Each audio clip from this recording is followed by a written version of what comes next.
Olá, tudo bem com vocês?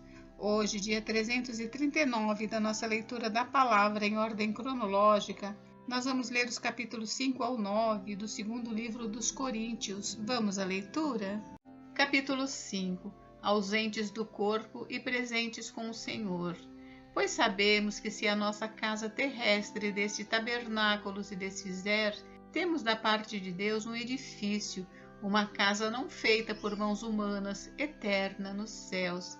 E por isso, neste tabernáculo gememos, desejando muito ser revestidos da nossa habitação celestial, se de fato formos encontrados vestidos e não nus. Pois nós, os que estamos neste tabernáculo, gememos angustiados, não por querermos ser despidos, mas revestidos, para que o mortal seja absorvido pela vida. Ora, foi o próprio Deus quem nos preparou para isto, dando-nos o penhor do Espírito. Por isso, temos sempre confiança e sabemos que, enquanto no corpo, estamos ausentes do Senhor, porque andamos por fé e não pelo que vemos. Sim, temos tal confiança e preferimos deixar o corpo e habitar com o Senhor. É por isso que também nos esforçamos para ser agradáveis a Ele, quer presentes, quer ausentes, porque é necessário que todos nós compareçamos diante do tribunal de Cristo, para que cada um receba, segundo o bem ou o mal que tiver feito por meio do corpo. O zelo apostólico de Paulo. E assim, conhecendo o temor do Senhor, procuramos persuadir as pessoas, mas somos plenamente conhecidos por Deus. E espero que também sejamos reconhecidos na consciência de vocês. Não queremos novamente nos recomendar a vocês. Pelo contrário, estamos dando uma oportunidade para vocês se orgulharem por nossa causa, para que tenham o que responder aos que se gloriam na aparência e não no coração. Porque se enlouquecemos, é para Deus, e se conservamos o juízo, é para vocês. Pois o amor de Cristo nos domina, porque reconhecemos isto: um morreu por todos, logo todos morreram. E ele morreu por todos, para que os que vivem não vivam mais para si mesmos, mas para aquele que por eles morreu e ressuscitou. Assim que nós daqui por diante a ninguém conhecemos segundo a carne. E se antes conhecemos Cristo segundo a carne, já agora não o conhecemos deste modo. E assim, se alguém está em Cristo, é nova criatura. As coisas antigas já passaram, eis que se fizeram novas. O ministério da reconciliação. Ora, tudo isto provém de Deus, que nos reconciliou consigo mesmo por meio de Cristo e nos deu o ministério da reconciliação, a saber, que Deus estava em Cristo reconciliando consigo o mundo, não levando em conta os pecados dos seres humanos e nos confiando a palavra da reconciliação. Portanto, somos embaixadores em nome de Cristo, como se Deus exortasse por meio de nós. Em nome de Cristo, pois, pedimos que vocês se reconciliem com Deus. Aquele que não conheceu o pecado, Deus o fez pecado por nós, para que nele fôssemos feitos justiça de Deus. Capítulo 6. E nós, na qualidade de cooperadores com ele, também exortamos a que vocês não recebam em vão a graça de Deus, porque ele diz: no tempo aceitável escutei você, e no dia da salvação eu o socorri. Eis agora o tempo oportuno, eis agora o dia da salvação. Não queremos dar nenhum motivo de escândalo em coisa alguma, para que o ministério não seja censurado.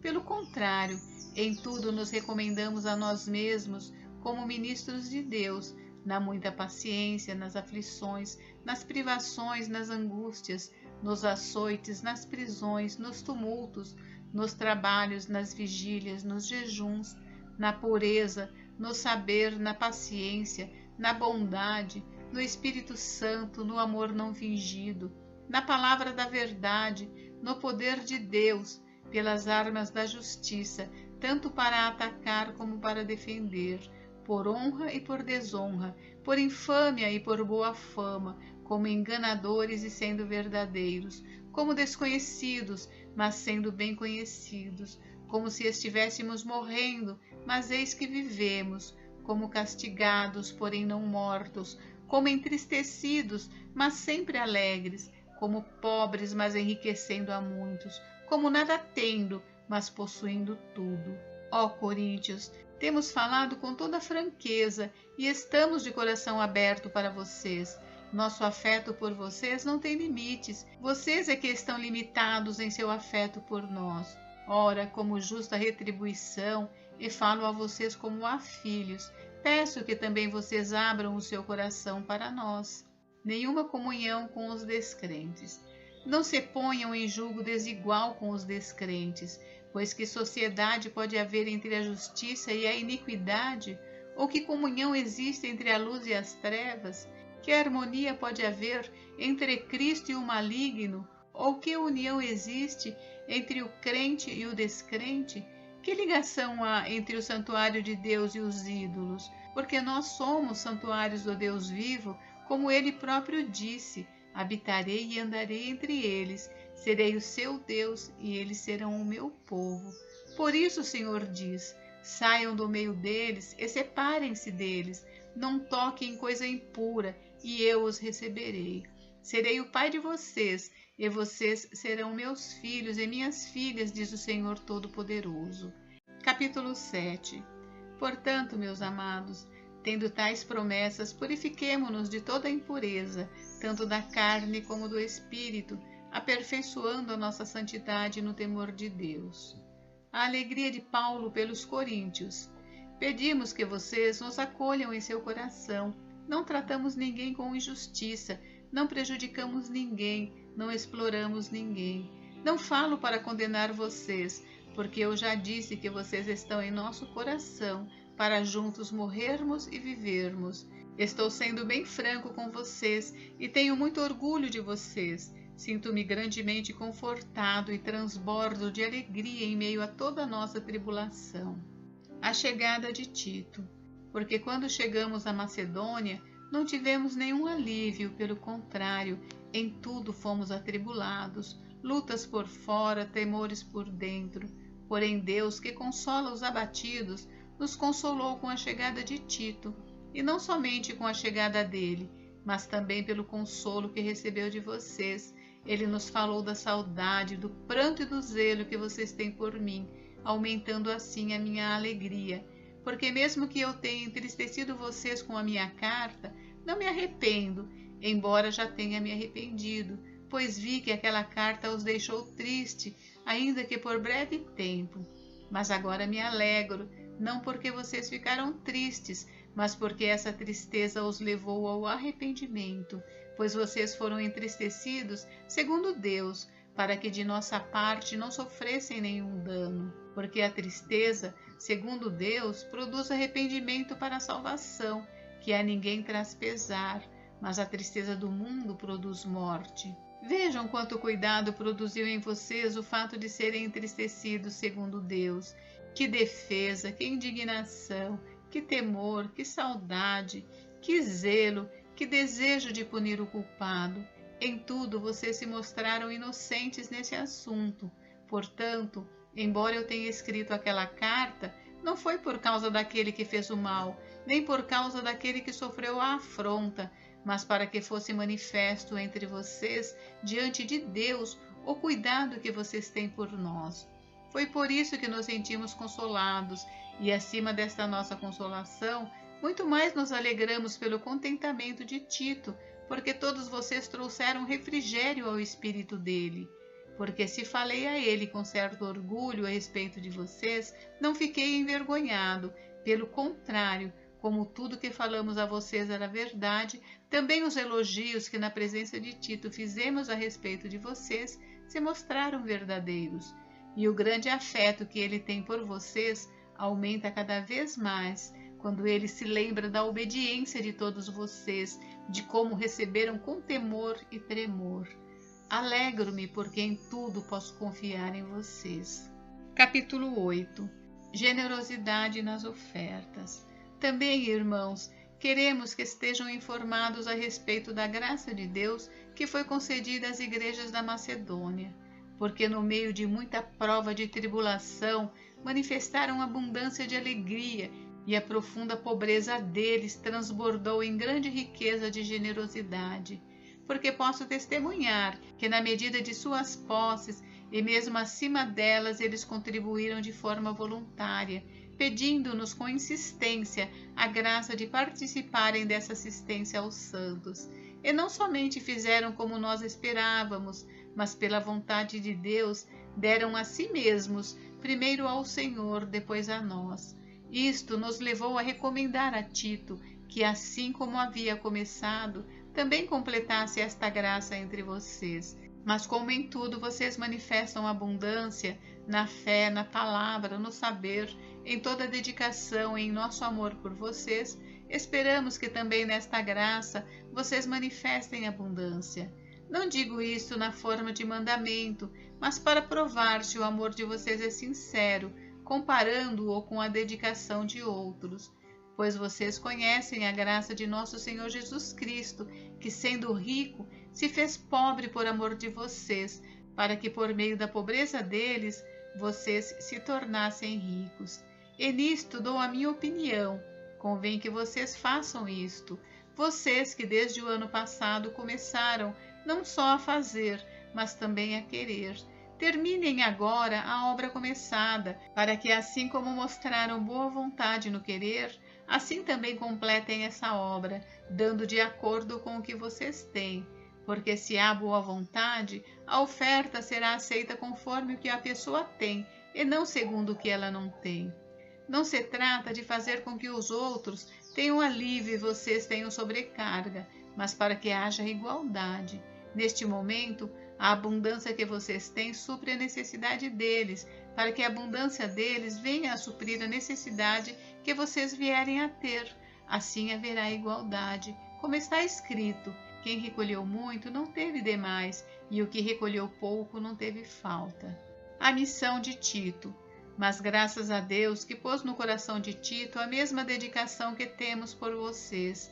Ele atendeu ao nosso apelo e, mostrando ser muito dedicado, partiu voluntariamente para encontrar-se com vocês.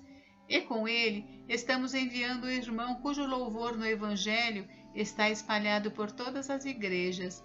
E não só isto, mas ele também foi eleito pelas igrejas para ser o nosso companheiro no desempenho dessa graça ministrada por nós, para a glória do nosso Senhor e para mostrar a nossa boa vontade. Queremos evitar, assim, que alguém nos acuse por causa dessa generosa dádiva administrada por nós, pois cuidamos para fazer o que é correto, não só diante do Senhor, mas também diante das pessoas. Com eles, estamos enviando nosso irmão, cujo zelo já pusemos à prova em muitas ocasiões e de muitas maneiras, e que agora se mostra ainda mais zeloso pela grande confiança que deposita em vocês. Quanto a Tito, é meu companheiro e cooperador entre vocês. Quanto aos nossos irmãos, são mensageiros das igrejas e glória de Cristo. Por isso, diante das igrejas, comprovem o amor de vocês e confirmem o orgulho que temos de vocês na presença desses homens. Capítulo 9. Instruções de Paulo quanto à oferta.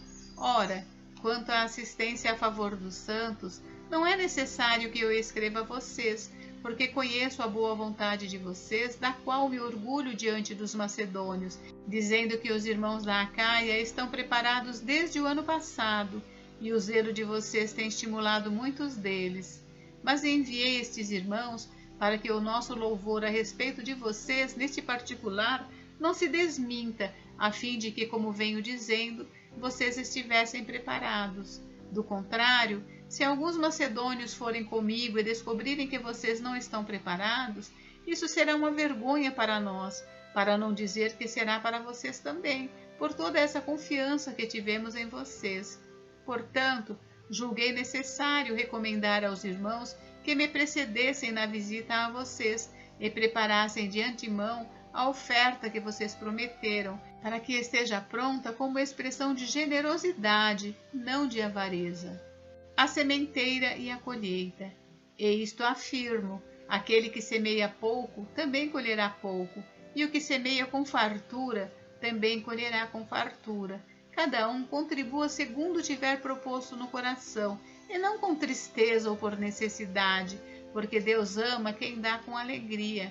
Deus pode tornar abundante em vocês toda graça, a fim de que, tendo sempre em tudo ampla suficiência, vocês sejam abundantes em toda boa obra. Como está escrito, distribuiu, deu aos pobres, a sua justiça permanece para sempre.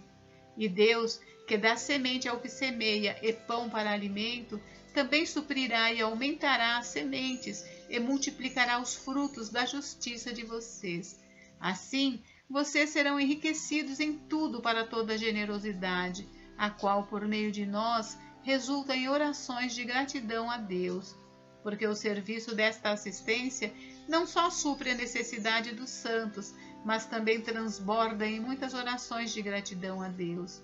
Na prova deste serviço, eles glorificam a Deus pela obediência da confissão que vocês fazem do Evangelho de Cristo e pela generosidade com que vocês contribuem para eles e para todos, enquanto eles oram por vocês com grande afeto, por causa da extraordinária graça de Deus que foi dada a vocês. Graças a Deus pelo seu dom indescritível. Gente, encerramos por hoje, mas amanhã tem mais. Fiquem com Deus, Deus abençoe vocês. Até amanhã.